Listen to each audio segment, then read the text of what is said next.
Alors, salut la famille, bienvenue dans cette nouvelle vidéo. Nous allons parler du widget Pin Code Fields de Flutter qui nous permet de faire des pages de pin code pour vérifier des adresses mail ou soit des numéros de téléphone, etc. Comme vous pouvez le voir ici, nous avons la démo. Voilà, c'est ce à quoi ressemblent en fait les pin codes. Donc, c'est les fameux chiffres de confirmation qu'on nous envoie soit par SMS ou bien par mail pour confirmer ce dernier. Donc, nous allons utiliser ce widget là.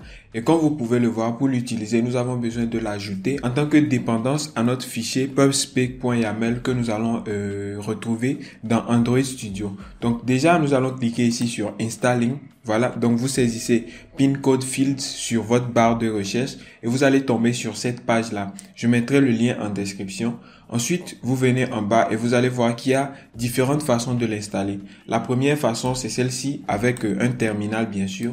Et la deuxième façon, c'est de le copier comme ça et de le coller dans notre fichier pubspec.yaml. Donc, je vous conseille de le faire. Vous copiez cette partie-là, voilà, parce que celle-ci, nous l'avons déjà au niveau de Flutter. Et là, dans Android Studio Code, vous allez ouvrir le fichier pubspec.yaml.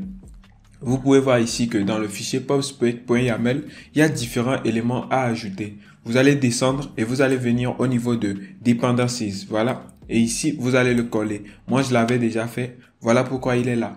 Et une fois que vous avez collé le fichier, vous cliquez sur Pub Upgrade. Voilà. On va cliquer sur Pub Upgrade afin de mettre à jour ce fichier-là, le fichier pubspec.yaml. Je vous rappelle que ça demande une connexion. Vous devez être connecté afin que la mise à jour puisse se faire. Voilà. Et une fois que la mise à jour sera finie, on pourra commencer à réaliser notre code pin field. Voilà. Donc, je vais venir ici au niveau du main.dart. Là où nous allons créer en fait la page de confirmation. Comme vous pouvez le voir, je suis dans le body ici, juste après le scaffold. Et j'ai créé un widget center afin de pouvoir créer l'élément au centre. Donc, nous allons appeler le paramètre child pour pouvoir préciser que nous voulons un élément enfant à l'intérieur du center. Et donc là, nous allons appeler le premier widget en fait qui nous permet de créer les pin codes. Donc, je vous rappelle aussi qu'il faut importer le fichier ici. Vous pouvez le copier directement. Donc, après l'installation, vous pouvez copier cette ligne-là qui permet d'importer en fait le module, donc la dépendance. Donc, vous allez la coller ici, juste après avoir importé le material.dart. Et ensuite, nous allons pouvoir appeler le premier widget ici qui sera le pin code field.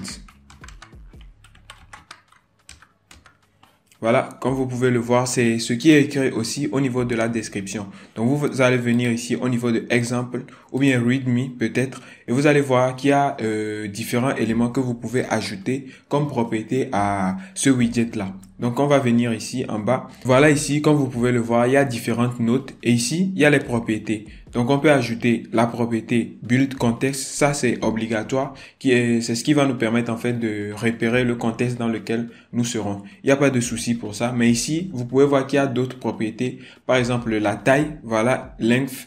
Obscure test pour cacher les tests. Il y a d'autres aussi. Il y a d'autres propriétés. Plein de propriétés ici que vous pouvez lire et puis ajouter. Mais ce que nous allons faire, c'est que on va venir ici au niveau de l'exemple parce qu'il y a un exemple en bas et vous pouvez voir qu'il y a différents widgets qu'ils ont ajoutés, donc différentes propriétés. On va premièrement prendre le test et le pin code text field. C'est ce que nous avons fait ici. Donc pin code, plutôt c'est pin code text field.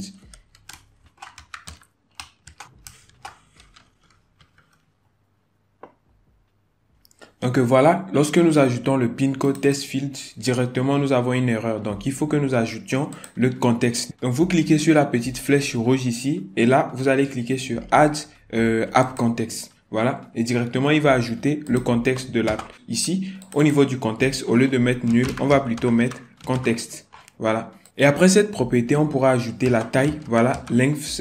En fait, length va définir le nombre de carreaux que nous voulons. Je vais mettre par exemple 4 ici.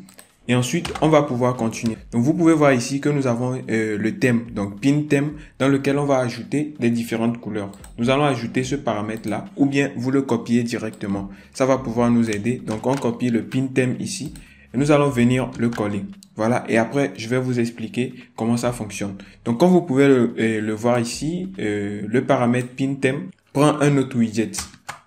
Et ce widget-là, c'est le widget pin theme dans lequel on peut voir différents éléments. Donc, le shape ici, etc. Le border radius qui nous permet de voir qui nous permet d'avoir des bordures et aussi la taille des carreaux. Donc 40 ici pour la hauteur et 40 ici pour la largeur. Ensuite, nous avons le Activate Fill Color qui est de la couleur blanche. Cela veut dire que lorsque le carreau est activé, en fait, la couleur sera blanche. Nous allons continuer par copier les autres couleurs et vous allez voir. Donc, on va aussi copier le paramètre animation ici. Donc, nous allons copier ce paramètre-là, animation. Voilà, jusqu'à controller. Et là, à la fin de pin theme ici, nous allons aussi ajouter ce paramètre-là, animation, etc., etc. On enregistre. Et vous pouvez voir que maintenant, les carrés sont totalement entourés de rouge. Donc ici, c'est le background en fait qui s'affiche. Donc pour changer ce background-là, nous allons plutôt mettre du transparent afin qu'il soit correspondant directement à la couleur du scaffold. Voilà. Donc vous allez voir que le bleu va disparaître et nous allons apparaître sur un background transparent. Maintenant, pour modifier la couleur des différents carreaux, vous pouvez voir qu'ils ont donné des détails ici au niveau de la documentation. Voilà, au niveau du pin theme ici, nous avons le color active color. Cela veut dire que lorsque le carré est en fait activé. Donc, on peut modifier cette couleur là ou bien la couleur aussi. Donc, color select color. Donc, on viendra ici et nous allons appeler le paramètre selected color. Et je vous rappelle que ça, c'est dans le pin theme. Donc, nous allons venir ici dans le widget pin theme. Et là, nous allons prendre le paramètre select. Voilà, selected color. Et ici, on pourra mettre par exemple colors.white. Et là, lorsque je sélectionne un carré, vous pouvez voir que nous avons le bleu aussi qui apparaît. Donc, c'est-à-dire que l'élément est sélectionné. Voilà. Et lorsqu'il est sélectionné, en fait, il est bleu. Donc, la partie qui est bleue, c'est la partie pleine. Donc, on va venir ici et vous allez voir que nous avons Active Fill Color. Donc, ce paramètre va modifier la couleur d'arrière-plan lorsque l'élément est actif. Et ici, il va modifier la couleur de l'arrière-plan de l'élément lorsqu'il est sélectionné. Donc, on va prendre ce paramètre-là, Selected Fill Color. Donc, on viendra comme ça et on fait Selected Fill Color. Et ici, on pourra choisir notre couleur. Je vais mettre du vert, colors.green. Et vous allez voir que la couleur va changer maintenant. Et donc, lorsqu'il est sélectionné, la couleur d'arrière-plan deviendra vert. On peut aussi modifier les autres carreaux, comme vous pouvez le voir, lorsqu'ils ne sont pas sélectionnés. Et on peut voir ici que nous avons Active Color, Selected Color et puis Inactive Color. Donc, les autres carrés qui sont en rouge, ce sont des couleurs et ce sont des carrés qui ne sont pas actifs. Comme vous pouvez le voir ici, la couleur par défaut est le rouge. Donc, nous allons prendre ce paramètre-là, Inactive Color. Inactive Color. Et nous allons les mettre en blanc, par exemple. Et là, directement, et là, la couleur n'a pas changé. Donc, ce n'est pas Inactive Color, mais plutôt c'est le Inactive, voilà, Fill Color. Parce que c'est la couleur qui remplit, en fait. Donc, nous allons prendre ce paramètre-là, Inactive Fill Color. On n'oublie pas la virgule. Inactive Fill Color ici, dans lequel nous allons appeler le widget Colors. Donc, je vais simplement prendre ceci ici, Colors White, que je vais coller. Lorsque je vais enregistrer maintenant, vous allez voir que les carrés rouges deviennent totalement blancs. Et voilà, on peut maintenant essayer de modifier le Inactive Color ici. Je pense que c'est la bordure. Donc, on va mettre du rouge pour voir si la couleur va changer au niveau des bordures. Voilà, comme vous pouvez le voir, c'est les bordures qui sont en rouge. Donc, on va plutôt mettre le vert. Voilà, green. Et là, on enregistre. Et directement, les bordures seront vertes. À chaque fois que nous allons sélectionner un élément, l'arrière-plan sera en vert. Et vous pouvez voir que ce widget est fait en fait de telle sorte que lorsque vous remplissez en même temps un élément d'un chiffre, le focus passe sur le deuxième élément. Et voilà, on peut remplir les éléments ici. Et pour le paramètre que je vous avais montré ici, qui était le Obscure Test, voilà. Après le App Content, bien sûr, vous pouvez mettre le Obscure Test. Voilà, Obscure Test, si vous le mettez sur True, en fait, le test que la personne va écrire, personne ne va le voir. Donc, le test va devenir des points noirs. Voilà, ce qui va empêcher une personne à côté de voir pour plus de sécurité. Donc voilà les gars, ces paramètres-là, ce sont des paramètres qui vont vous permettre de faire la partie visuelle. Et bien sûr que après la partie visuelle, nous avons besoin des fonctions aussi. Des fonctions qui vont nous permettre par exemple de renvoyer tout ce que le client a écrit ou bien tout ce que l'utilisateur a écrit dans les champs de texte. Et là, lorsque je viens tout en bas ici, au niveau de l'exemple, on peut voir les différentes fonctions avec lesquelles ce widget-là fonctionne. Notamment le onComplete ici. Cela veut dire que lorsque l'utilisateur finit de remplir tous les champs de texte, voilà, cette fonction-là va nous retourner en fait dans la variable v ici un certain nombre d'éléments. Donc les éléments en fait que l'utilisateur a rentré. Et onChanged, c'est lorsque le focus va changer. Donc ici, nous allons essayer la fonction onComplete. Donc c'est très simple. Je vais venir en bas ici et je vais appeler la fonction comme paramètre aussi onCompleted. Voilà.